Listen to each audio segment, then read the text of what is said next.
확인 여러분, 눌러드리면 되죠? 네, 여러분 안녕하십니까? 오늘 아주 매섭게 추운 날인데 이 수요 특강을 어, 참가하시려고 이렇게 오셨습니다. 그리고 이 자리에 계신 선생님들뿐만 아니라 전국 각처에서 지금 오늘 저녁 이 백 교수님 강의를 들으시겠습니다. 우리가 평소에 존경하는 백승용 전 서강대 사학과 교수님은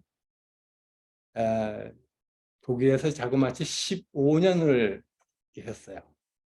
박사과정 하시고 그 후에 한 10년간 또 가르치시고 그러시다가 이제 뜻한 바 있어서 이제 귀국하셔가지고 지금 많은 저작을 남기시고 특히 우리 이 사학 중에서도 동학에 대해서 많은 연구를 이렇게 하셨습니다. 그리고 또 어떤 학자들은 자기 공부만 열심히 하고 그 아성만 이렇게 구축하시는데 우리 백 교수님은 그걸 우리 일반 평민들과 같이 이렇게 공유하시고 공감하시고 그런 점에서 참 저도 평소에 좋게 이렇게 보고 또 많이 배우려고 하고 있었는데 오늘 이렇게 모시게 돼서 대단히 영광입니다.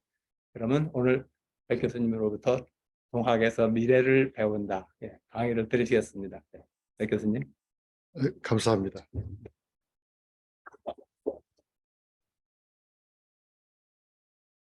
네, 오늘 여러분과 함께 동학에서 미래를 배운다는 강의를 하게 된 백승조입니다.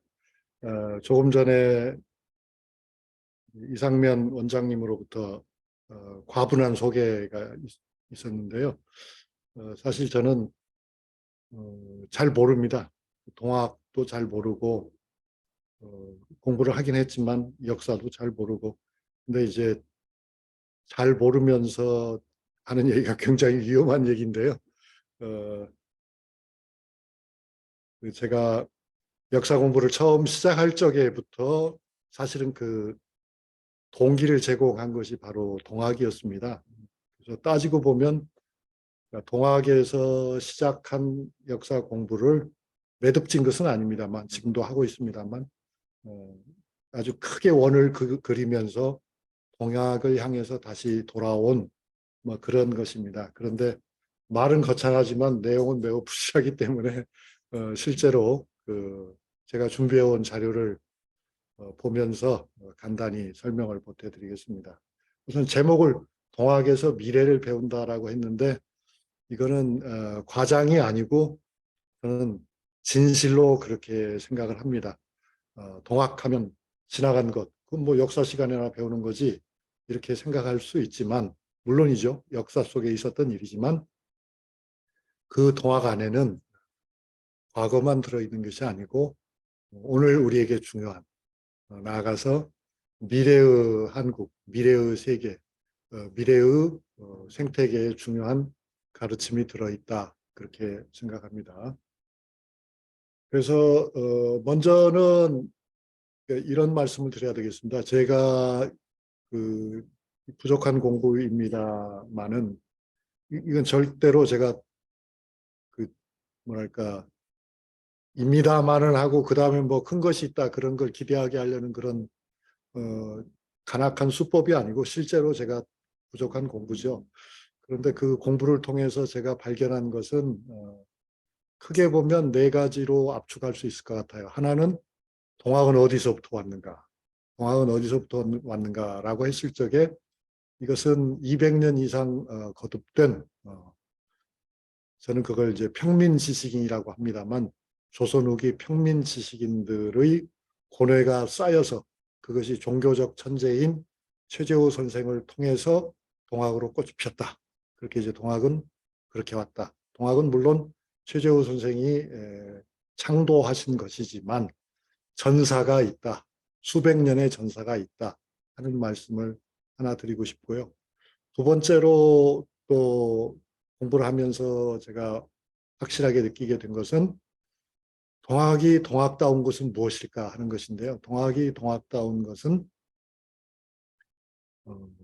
새로운 세상을 만드는 것이었다는 거죠. 그 새로운 세상이라고 하는 것이 요즘 말로 하면은 생태적 자아의 확립이었다고 저는 그렇게 생각합니다. 그러니까 이 모든 것들은 결국 뒤에 조금 더 살을 붙여서 설명을 하겠습니다만 모든 관계를 기존의 모든 관계를 본질적으로 다시 썼다. 동학은 관계를 새롭게 만들었다. 저는 이제 그래서 제식 표현으로는 관계의 질적 전환을 가져온 것이 바로 동학이었다. 그렇게 말하고 싶습니다. 그게 바로 동학이었다 하는 것이고요. 세 번째로 드리고 싶은 말씀은 그런 동학이 그러면 마음속에서만 관계의 질적 전환을 가져왔느냐 하는 질문을 우리가 받게 되는데 현실 속에서도 움직임으로 그것이 나타났다는 거죠. 그게 바로 이제 우리가 너무나도 잘 아는 1894년에 갑오 동학 농민혁명 그리고 1919년에 일어난 3.1 독립만세 혁명 그러니까 그런 말하자면 동학의 우리가 운동이라고 과거에 이해하고 있었던 것들이 결국 그런 관계의 질적 개선을 현실 속에서 구현하고자 하는 가열찬 노력으로 나타났다. 그리고 그 노력은 이제 이게 네 번째 얘기가 되겠습니다만 그 노력은 지금도 계속되고 있다고 저는 그렇게 생각합니다. 그러니까 천도교라는 종교 형태를 통해서 이루어지는 사업도 있지만은 동학은 많은 교단 밖에 많은 제자들을 두고 있다고 생각합니다. 교단 밖에 많은 동학의 참 일꾼들을 가지고 있다고 생각합니다. 가령 예를 들면은 장일순 선생을 혹시 아실 것입니다. 한살림 운동을 한 장일순 선생. 그런 분들도 동학 교단에 직접 속하지는 않았지만 누구보다도 더 정확하게 해월 선생의 또는 수훈 선생의 정신을 이어받았고 그거를 통해서 우리 현실을 바꾸려고 하는 노력을 한 분이라고 봅니다. 그 다음에 또 다른 종교를 가진 것으로 보이지만 함석헌 선생이라든가 우리가 주목할 만한 많은 그 실천적 지식인들이 실은 동학의 길을 걸어갔고 지금도 또한 그렇게 걸어가고 있다.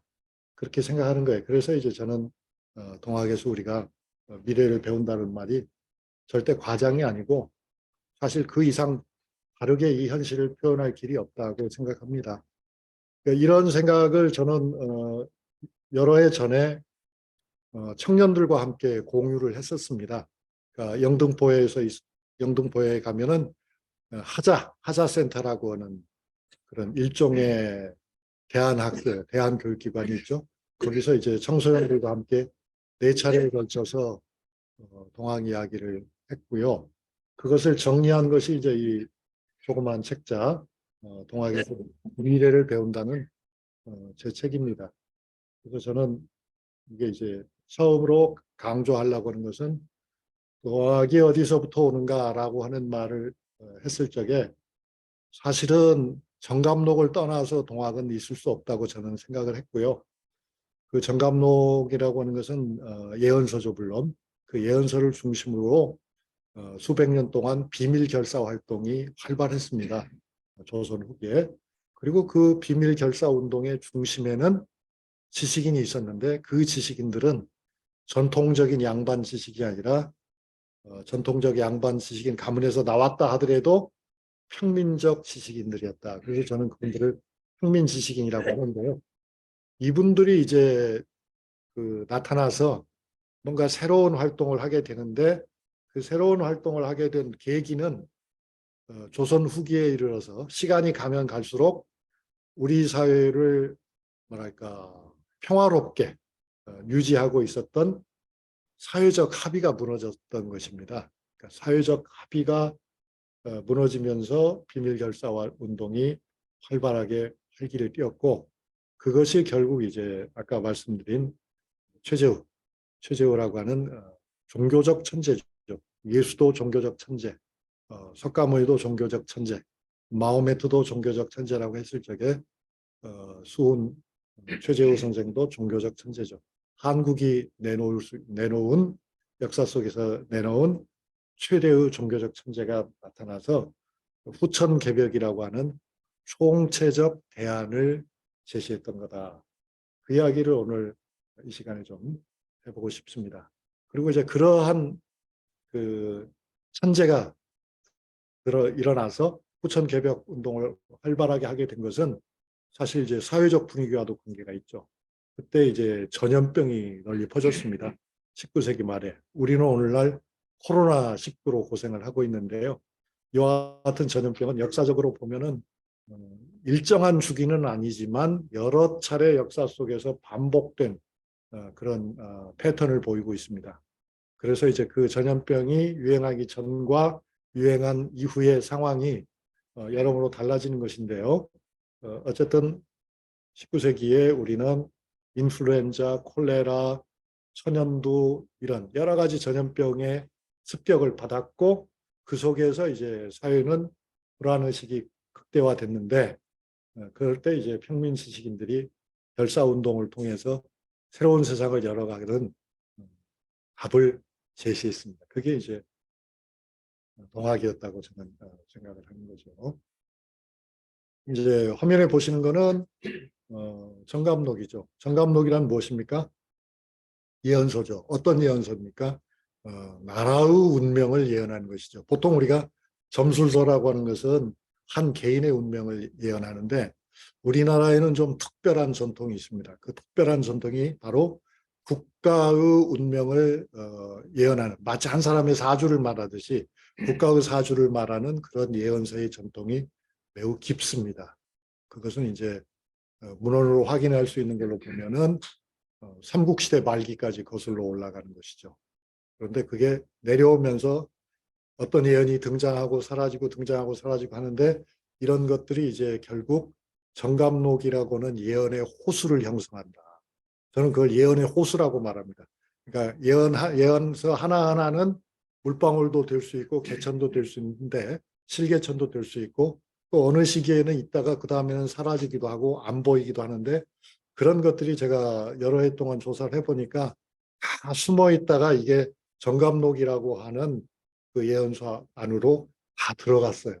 그래서 이제 말하자면 집결이 된 거죠. 정감록은 첫째로는 이렇게 정감록이라는 제목이 붙은 구체적인 예언서 하나를 말하기도 하지만 그러나 이제 시기가 흘러가면서 이 정감록 운동이 전개되면서 18세기부터 운동이 전개됩니다. 전개되면서 나중에는 그런 정치적 예언서 일반을 부르는 일반 명사가 됩니다. 정감록이 원래는 고유 명사인데 나중에는 일반 명사가 된다.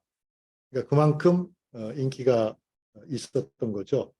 그런데 이제 거기에는 여러 가지 사상적인 싹들이 들어있는데 불교적인 요소도 있고 주역을 비롯한 유교적, 보교적, 샤머니즘적 그런 요소들이 다 들어있어요. 다 들어있는데 결국 여기에는 아주 하나의 강렬한 민중의 소망이 있는 거죠. 조선은 망해야 한다. 그럼 조선이 망한다면 뭐가 와야 된다고 하겠습니까? 새로운 세상이 와야 된다는 것이죠. 새로운 세상이 와야 된다. 그런데 이제 우리 한국 사람들이 가지고 있는 사고방식은 정치적 예언서에 담긴 생각들을 보면 같은 동아시아지만 중국이나 일본하고는 많이 다릅니다. 우선 일본에는 그런 정치적 예언서가 거의 보이지 않고요. 우리 한국에서는 아주 특별한 게 뭐냐면 제가 여기다 국토 유기체설이라고 했습니다만 우리 한국 사람들은 이제 풍수를 매우 좋아하니까 그 풍수도 개인 풍수 입장이 아니라 국가적 풍수 입장에서 보니까 한반도 전체를 하나의 유기적인 존재로 상정하고 있는 것이 매우 특별합니다. 그러면서 이제 그 한반도가 세계의 중심이라고는 믿음을 또 가지고 있어요. 그리고 그 믿음이 시간이 갈수록 굉장히 강화됩니다. 그거는 이제 처음에는 불교적 맥락에서 강화된 것인데 나중에는 꼭 불교적이 아니어도 그런 지구 전체를 대표하는 국가로서의 조선이라고는 인식이 강하게 생겨요. 참 흥미로운 일인데요. 그래서 결국 우리가 세상을 구제해야 된다는 일종의 사명감을 갖게 됩니다. 그 그런 사명감이 만들어지는 가운데서 등장한 좀 특별한 것이 여러분이 잘 아시는 십승지라고 하는 개념입니다. 이거는 이제 안전지역을 말하는 거죠. 따지고 보면 불교적 연원이 있는 것이기도 하고 풍수지리상의 이유가 있는 곳이기도 한데 어쨌든 사람들이 말하는 길지라고 하는 개념이 있어요. 뿐만 아니라 이 사진을 찍고 싶으시면 제가 한 장 다시 돌려주면 되고요. 뿐만 아니라 이제 그런 정감록의 사고 방식이 동학으로 넘어가는 데에는 천주교 역할도 컸습니다. 그러니까 정감록이라고 하는 예언서가 그 이전에 나왔던 예언서하고 특별히 다른 점은 뭐냐면 거기에 말세관이 들어있어요. 말세관이. 그러니까 순환이 단순한 순환이 아니라 말하자면 최후 심판 같은 그러니까 아마겟돈과 같은 그런 말하자면 참상이 정감록 속에 들어있습니다. 이것은 제가 추론하기에는 천주교 서학의 영향을 받은 거라고 생각합니다.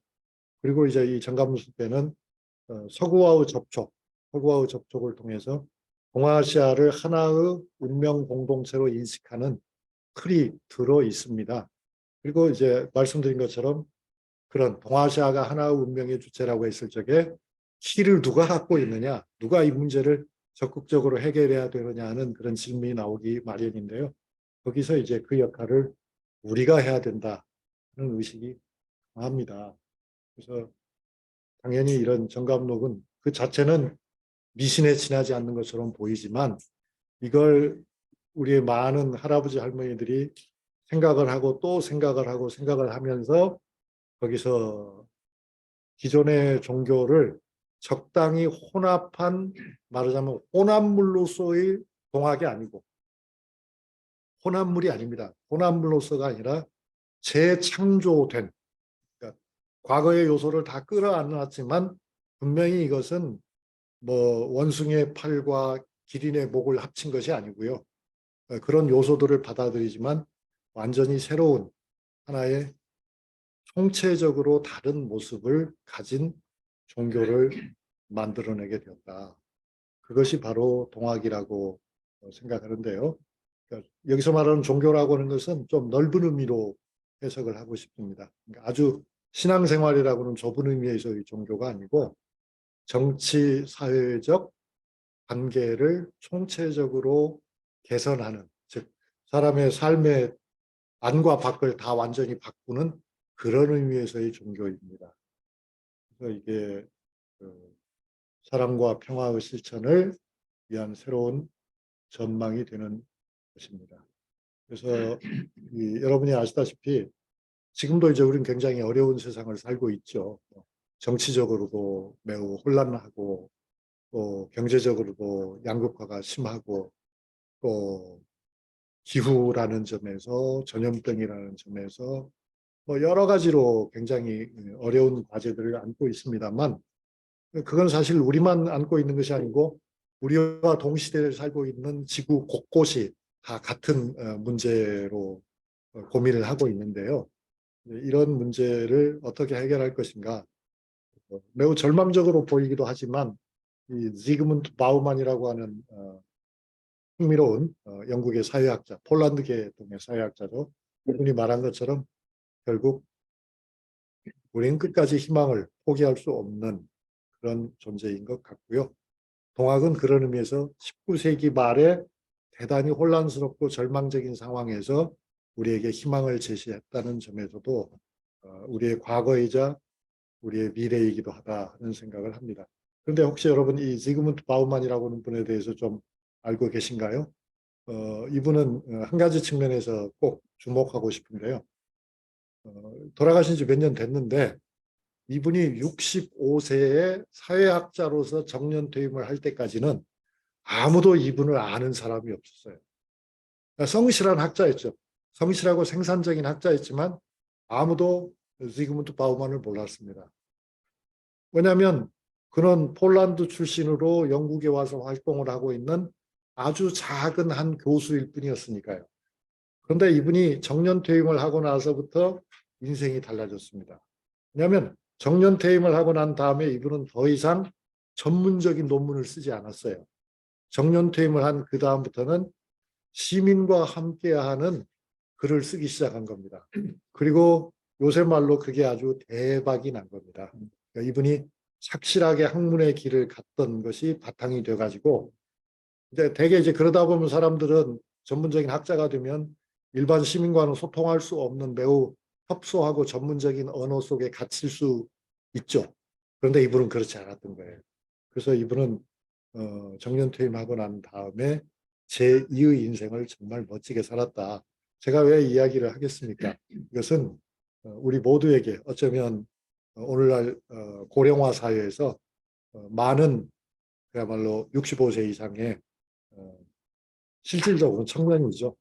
그런 새로운 개념의 청년들에게 굉장히 중요한 말인 것 같아서 한번 해봤습니다.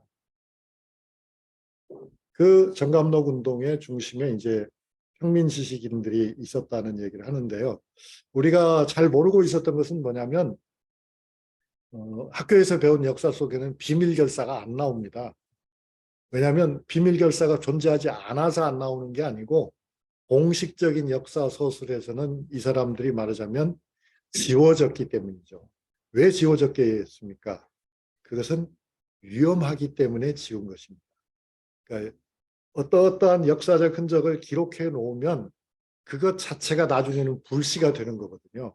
그래서 조선왕조실록에서도 고려사 속에서도 삼국사기 속에서도 많은 이런 비밀 결사체들이 현실적으로는 존재하고 중요한 의미를 가졌지만은 최소로만 기록되어 있습니다. 최소로만. 그러나 이제 그걸 우리가 주의 깊게 사료를 읽으면은 찾아낼 수가 있죠. 실제로도 보십시오. 우리가 일제시대의 독립운동도 대체로는 이런 비밀 결사 형태를 띄었거든요. 잡히지 않으려면 비밀이 될 수밖에 없는 거고요. 금지된 일을 하려면 비밀일 수밖에 없는 건 너무나 당연한 일이죠. 그래서 사실은 비밀 결사의 역사가 우리에게도 깊고 길고 넓다 하는 것도 우리가 좀 생각할 필요가 있습니다. 가령 홍해 같은 사람의 이야기도 실은 홍해가 비밀 결사를 가지고 있었다는 이야기로 이해해야 맞습니다. 그다음에 고려사에 잠깐 등장하는 이금이라고 하는 인물도 있는데 이 이금이라는 사람도 미륵의 화신으로 나타나거든요. 그러니까 고려 후기 사회에서 한때는 엄청난 힘을 가졌던 말하자면 카리스마의 소유자였습니다. 17세기에 가도 숙종 때에 여환이라고 하는 스님도 아니고 무당도 아닌 그런 제3의 존재가 있는데 여기도 뭐 상당한 인물로 보이고요. 그 이후에도 굉장히 많은 자칭 타칭의 미륵들이 등장합니다. 수훈 최재훈은 과연 어떤 분이었을까요? 역시 마찬가지였을 것입니다. 그러니까 중국에도 당연히 이런 비밀 결사의 역사가 길었고요. 우리 역사에서 보면은 18세기 이후로는 특히 서북 지방, 그러니까 주로는 이제 그렇죠. 황해도나 평안도 출신의 지식인들, 평민 지식인들의 역할이 굉장히 컸습니다. 그게 이제 결국 순조 때는 홍경래의 난이라고 불리는 일대 사건으로 폭발하기도 하죠. 근데 여러분이 아시다시피 이 평안도 지역은 중국하고 압록강을 사이에 두고 바로 연결이 되기 때문에 우리가 임진왜란을 겪을 적에 중국의 장수가 와서 도왔다 그러잖아요. 이여송이 와서 도왔다. 이여송은 사실 중국 장수이기도 하지만 우리 장수입니다. 아시다시피 이여송의 할아버지가 이성량이라고 하는 분이에요. 이성량이라고 하는 분은 평안도 사람입니다. 평안도에서 무슨 뭔가 사유가 있어서 압록강으로 넘어가서 중국 사회에 뿌리를 내렸던 한국인입니다. 나중에 이제 명나라가 망할 때가 되면 이여송의 자손들이 또 조선으로 다시 들어오기도 합니다만 어쨌든 그렇게 관계들이 있었습니다. 그런데 이 서북 지방의 평민 지식인들이 전국을 유랑하면서 정감록을 퍼뜨리고 이 사상에 불을 지피는 역할을 하게 됩니다. 그래서 이제 사료 속에서는 술사라고도 나오지만은 원국지사라는 말도 나와요. 원국지사. 나라를 원망하는 선비들. 그러니까 나라를 원망하면 선비라기보다는 뭐 무리라고 봤겠죠. 또는 뭐 혀로 밭을 갈고 그를 팔아먹는 그런 부류 사람들, 매문을 하는 매문 설경을 하는 사람들이라고 나오는데 이게 이제 대부분 그런 평민 지식인들이 부정적인 모습으로 사료에 왜곡됐을 때는 그런 표현으로 나옵니다. 이런 사람들이 결국 정감록이 처음 역사상 등장한 것은 영조 때입니다. 영조 때인데 그로부터 한 30년이 지나기 전에 사방에 그것을 퍼뜨려요. 퍼뜨리고 그런데 이제 여러분이 그런 질문을 하실 것 같아요. 왜 하필 서북 출신들이 이렇게 사방을 휘젓고 다니느냐라고. 제 답은 매우 간단합니다. 두 가지로 압축할 수 있는데 하나는 뭐냐면 이 과거제도와 관련이 되는 거죠. 이 서북 출신, 특히 평안도 출신들이 18, 19세기 과거 시험에서 굉장히 훌륭한 성적을 많이 냈습니다. 우리가 잘 몰랐지만 조사를 해보면 그렇습니다. 그런데 그이들은 서북 출신이기 때문에 좋은 벼슬은 하나도 차지를 못했어요. 그래서 많은 서북 출신의 실력 있는 사람들이 말하자면 쪽집게 과외 강사를 하기 위해서 전라도로, 충청도로, 경상도로 퍼져나갔습니다. 그러니까 평안도 출신들이 그게 아주 많았습니다. 그리고 또 하나 말씀드릴 것은 18세기 이후가 되면 사실 한국 사회는 서양의 어떤 사회와도 비교할 수 없을 만큼 초보적인 수준에서의 보통 교육, 보통 교육이 널리 시행이 됩니다. 그게 성리학의 힘이었던 거죠. 그러니까 우리가 성리학에 대해서 잘 이해하고 있으면서도 잘 이해하지 못하는 건 뭐냐면 성리학은 신분을 구별하는 듯 했지만 근본적으로는 신분을 인정하지 않는 것이 성리학이기도 하거든요. 왜냐하면 성리학사에서는 결국 시험을 봐야 되니까요. 누구의 아들이라는 것도 중요하지만 시험 점수가 어떻게 나오느냐가 중요하잖아요. 그래서 그 시험을 볼 수 있는 데는 따로 제한이 없기 때문에 그래서 평민 이상의 사람들은 누구나 과거를 응시할 수 있었고 실제로 응시를 했습니다. 결과적으로 이제 18, 19세기가 되면 한국 사회 어디에나 서당이 만들어지고 서당을 다니는 사람들이 우리가 상상하는 것 이상으로 많았습니다. 그래서 이제 훌륭한 서당 선생님도 많이 필요했고 그러다 보니 실력 있는 평안도 또는 황해도 출신의 많은 선비들이 전국을 누비고 다니면서 글만 가르친 것이 아니라 당시 체제의 입장에서 보면 불온한 사상을 퍼뜨렸다. 그리고 그것이 결국 남쪽에 있는 많은 지식인들에게도 큰 영향을 줍니다. 이게 이제 말씀드린 것처럼 지금도 이제 비정규직 훈장들이 많은데요. 그렇지 않습니까? 그런데 이제 그 당시에도 그랬던 거죠. 그거는 왜냐하면 대다수의 한국 사람들은 한글은 기본적으로 해독을 했고 한문으로 된 텍스트를 글을 배우기를 원했고 그것을 가르쳐 줄 사람들이 필요했기 때문에 서너 개의 자연 마을이 있으면 의뢰 서당은 하나씩 있었다. 그리고 그 서당에는 왔다 갔다 하는 선생님들이 늘 계셨다. 고정된 정규직 선생님이 아니죠. 마을에서 부자가 또는 마을 사람들이 조금씩 걷어서 드리는 보수를 아주 조금밖에 못 드리지만 그런 분들이 이제 영향력을 행사합니다. 결국 남쪽 지방에도 많은 평민 지식인들이 18, 19세기에 생기는데요. 가령 그 대표적인 인물이 최재우고 최시영이고 이필재고 전동준이고 손병희 같은 분들이죠.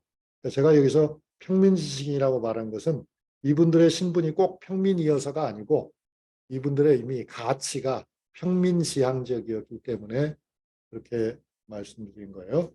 그런데 그때도 서학 또는 가톨릭의 영향이 굉장히 중요했다고 생각합니다. 왜냐하면 여러분 한번 생각을 해보십시오. 종전에는 과거에는 16세기까지는 신념을 위해서 목숨을 바칠 수 있는 사람은 많지 않았습니다. 자신의 신념을 위해서 목숨을 바치는 사람은 우리가 흔히 지사라고 부릅니다. 그런 사람은 아주 고급한 지식인들 가운데서만 나왔습니다. 그런데 성리학의 지식이 한국 사회에 보편화되면서 18세기 이후 특히 19세기가 되면 어떻습니까? 카톨릭을 한번 생각해 보십시오. 남녀노소 그렇죠. 그리고 그 가운데는 굉장히 많은 평민들이 있습니다. 그런데 그 많은 평민들이 사실 뭐 죽을래? 라고 했을 때 아니요, 살고 싶습니다. 그러면 네가 어제까지 믿었던 예수를 이제는 더 이상 믿지 않는다고 하면 넌 살 수 있어. 그런 유혹이 다 있었던 거거든요. 또 여기에 마리아가 있어. 밟고 지나가. 예수가 있어. 밟고 지나가. 너의 신앙을 부정해.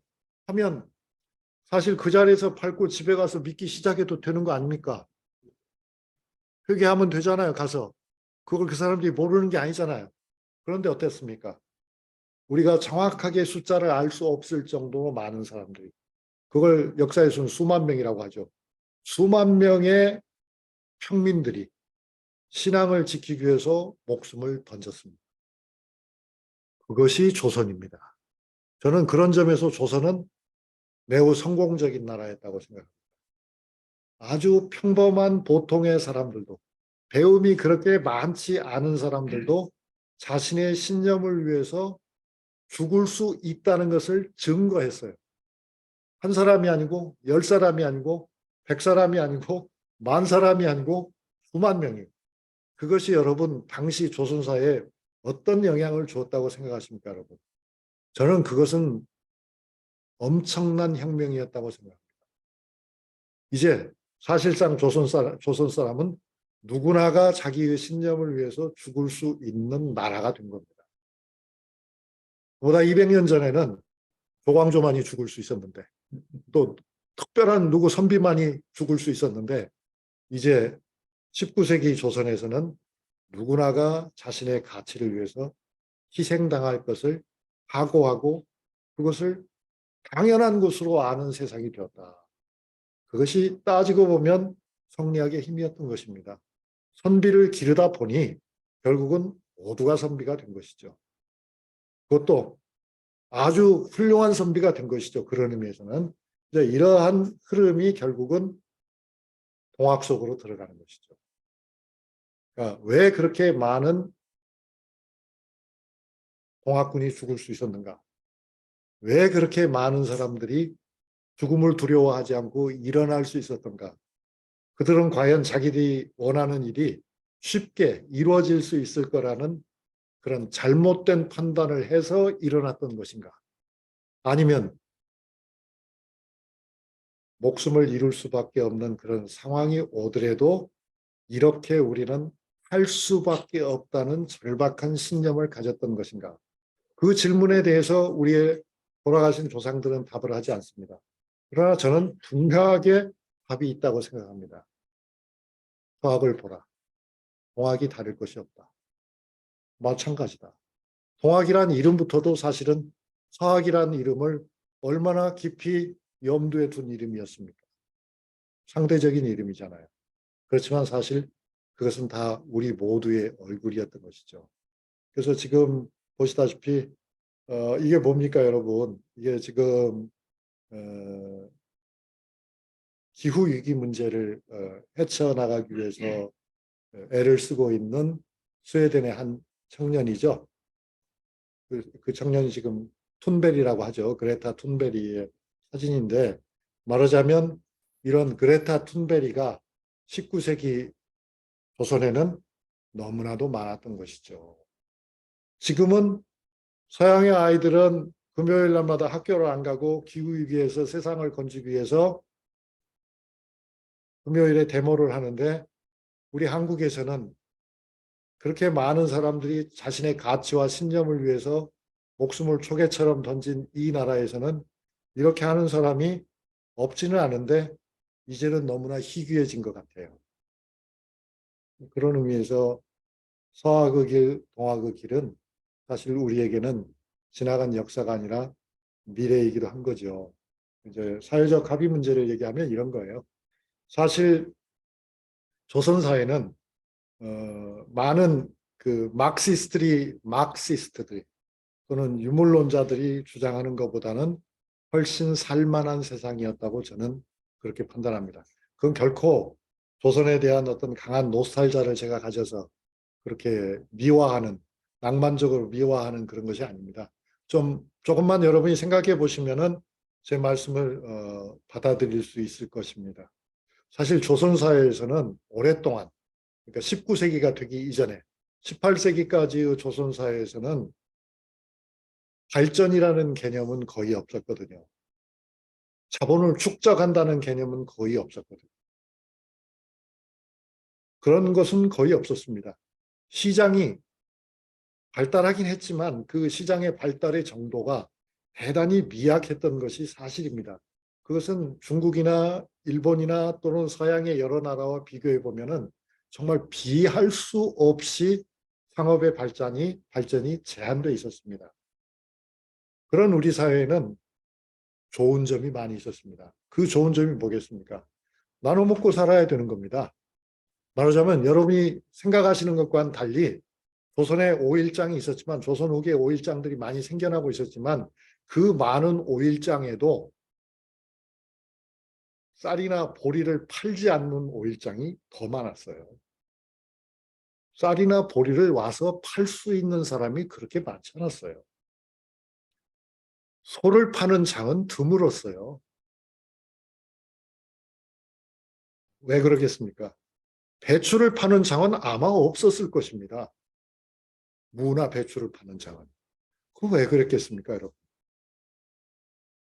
우리는 하나의 생활 공동체를 이루고 살았던 것이죠. 그러니까 실제로 많은 농민들은 빚이 있었던 건 사실입니다. 김진사에게 빚이 있었습니다. 최진사에게 빚이 있었습니다. 그러나 그 빚은 대부분 갚아야 되는 빚일까요? 아니면 갚지 않아도 되는 빚이었을까요? 그는 갚지 않아도 되는 빚이었습니다. 그들에게는 애초에 갚을 능력이 없고요. 그러면 이진사나 최진사는 도대체 무엇 때문에 그 빚을 준다는 것입니까?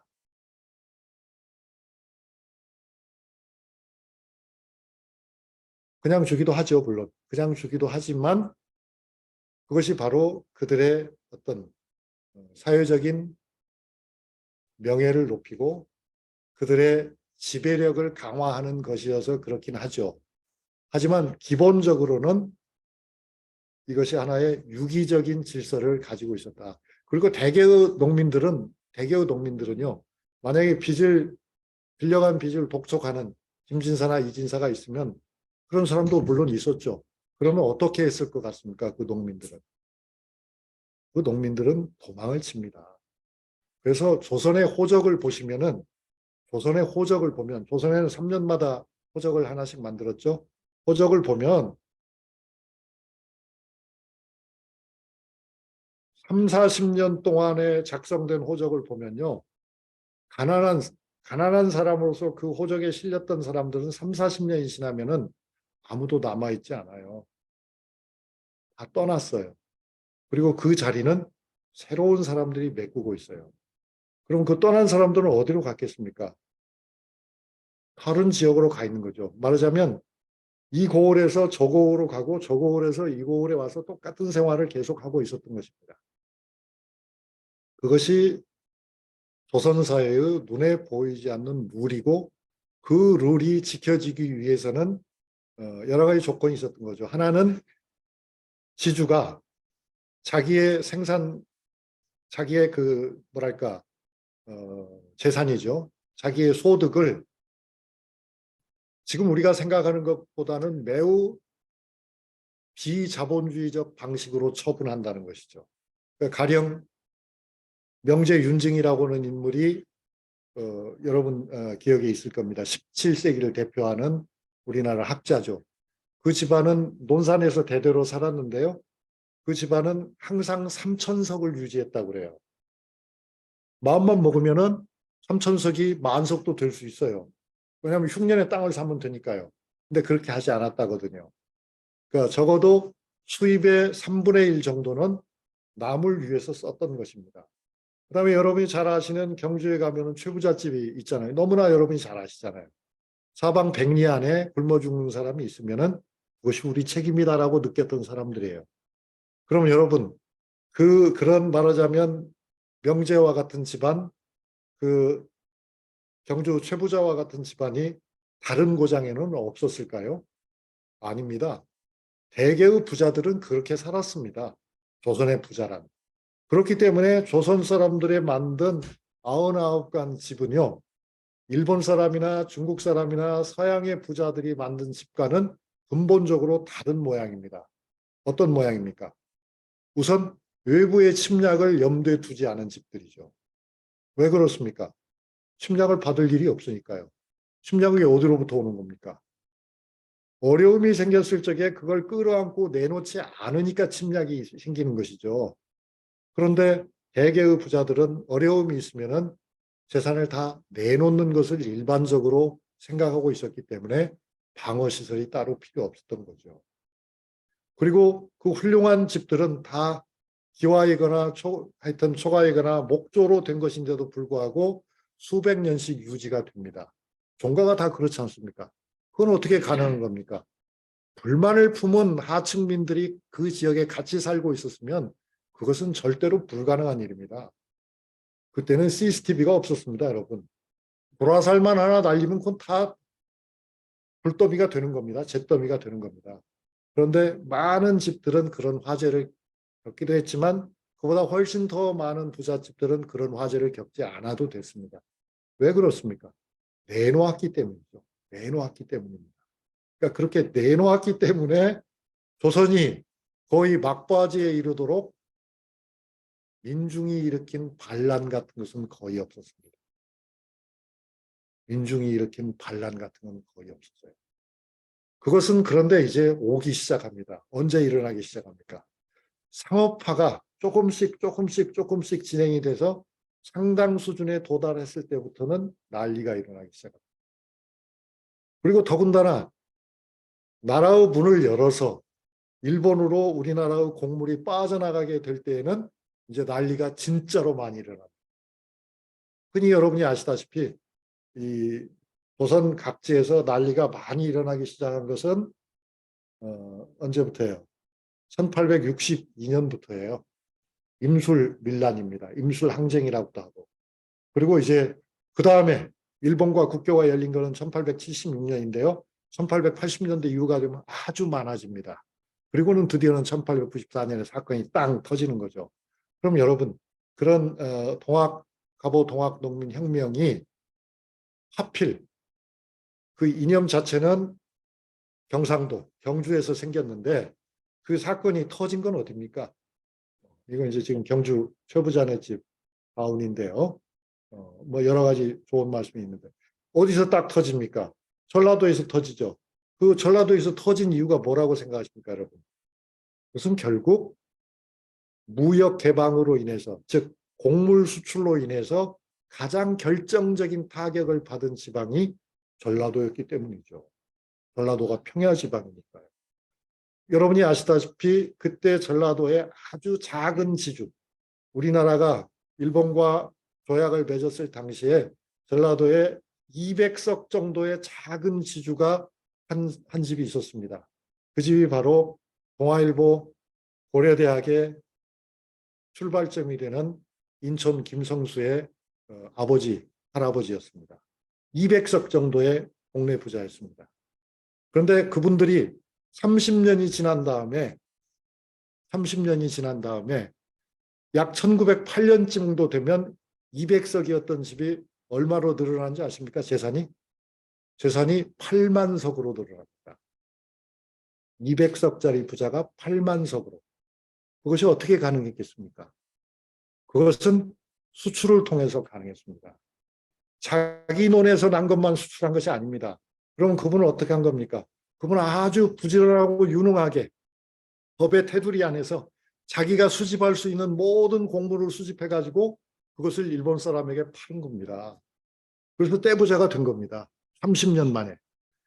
그가 그렇게 떼부자가 되고 있는 그 사이에 그 고통은 누구의 몫이 되었겠습니까, 여러분?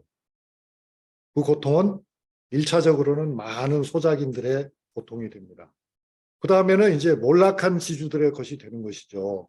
그래서 사회적 불만이 전라도 지역에서 가장 높았던 것이죠.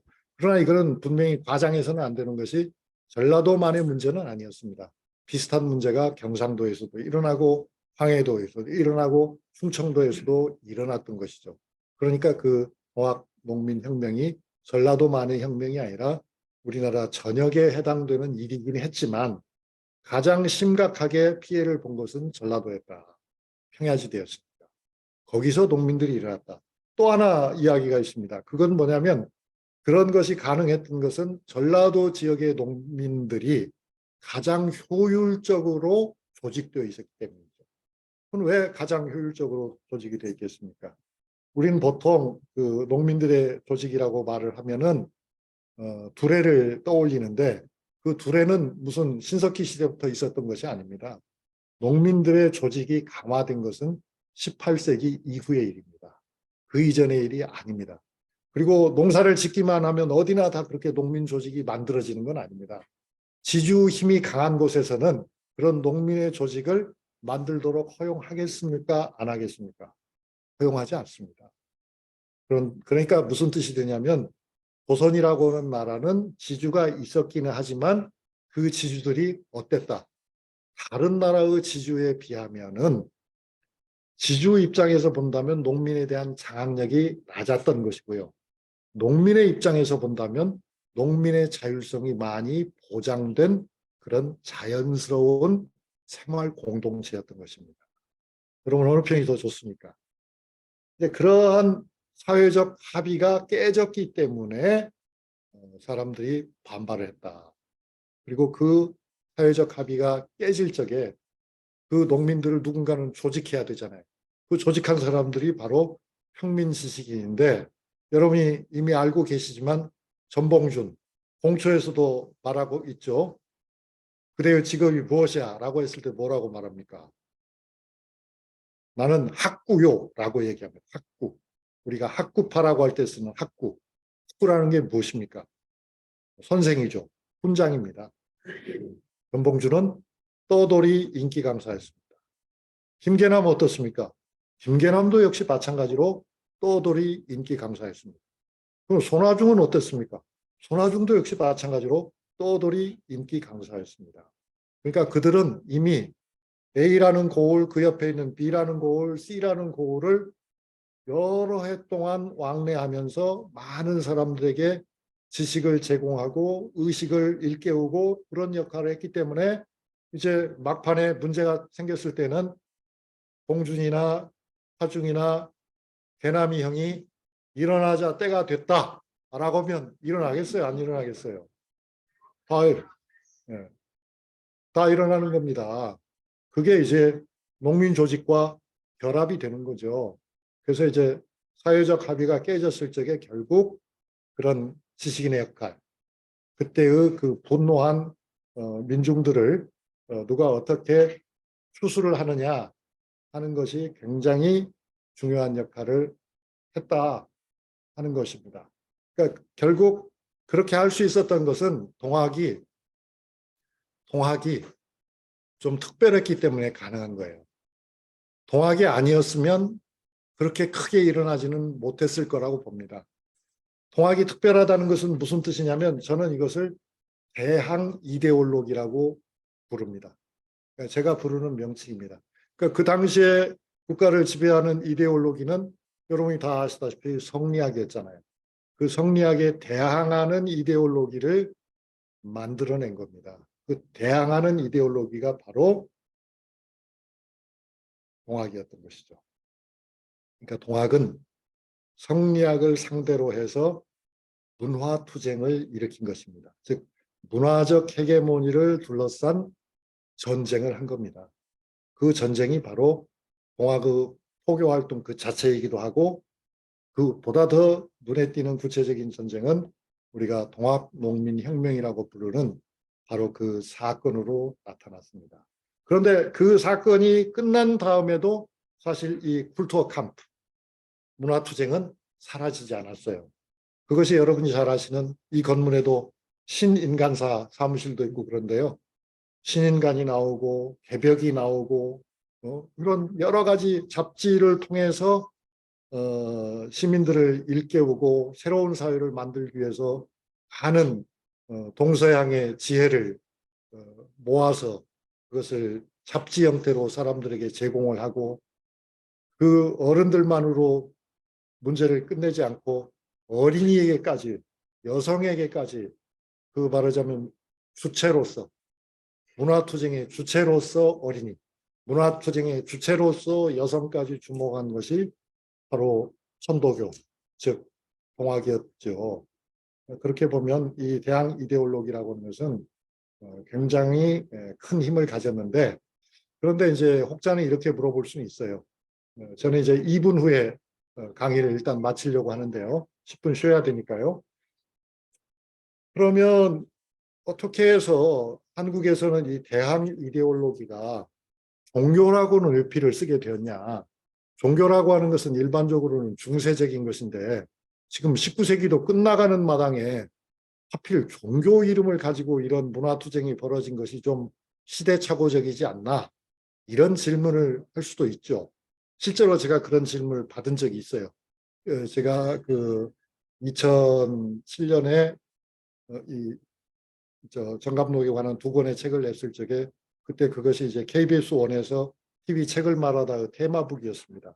그래가지고 이제 진중권이라고 하는 아주 제가 매우 좋아하지 않는 못된 인간하고 같이 토론을 하는데 그 사람이 그렇게 얘기를 하더라고요. 그래서 제가 그거는 진 선생이 너무나 종교라고 하는 것을 협소하게 이해하기 때문에 나온 편견이다. 그러니까 당신이 생각하는 종교, 그런 종교로서의 동학은 존재하지 않았다라고 제가 얘기를 했습니다. 그런데 이제 이 당시에 여러분이 다 이해하실 거예요. 성리학이 워낙 주도적인 국가 이데올로기였기 때문에 국시라고 하죠. 국가에서는 그것이 가장 옳다라고 생각하니까요. 진리라고 생각하니까요. 그러니까 결국 그 이단에 대한 탄압을 면하기 위해서는 그래도 가장 활동 범위가 넓은 종교율피를 쓸 수밖에 없었다. 그리고 그런 종교율피를 써야만 민중 속으로 깊이 파고들 수가 있는 거죠. 그래서 이제 그런 많은 정감록 운동들이 사실은 그런 종교율피를 썼던 것입니다. 그걸 가지고 우리가 사이비 종교라고 하는 거는 그건 좀 그릇된 일일 것 같아요. 사이비라고 하는 말은 이미 주류 종교를 정해놓고 주류가 아닌 다른 종교들을 사이비라고 하는 것이니까 그것은 매우 부당한 이야기고요. 신종교들이겠죠. 많은 신종교들이 한국 사회에서는 실험이 되어 왔는데 그 중에서 이제 제일 멋지게 성공한 것이 공학이다. 그것은 왜냐하면 선행에 많은 거듭된 실패들이 있었기 때문에, 게다가 이런 급박한 사정을 보면서 그렇게 호천개벽이라고 하는 총체적인 대안을 제시하게 되었던 것이다. 여기까지 해서 이제 일단 강의를 1차 매듭 짓고요. 10분 후에 이어서 말씀드리겠습니다. 고맙습니다, 여러분.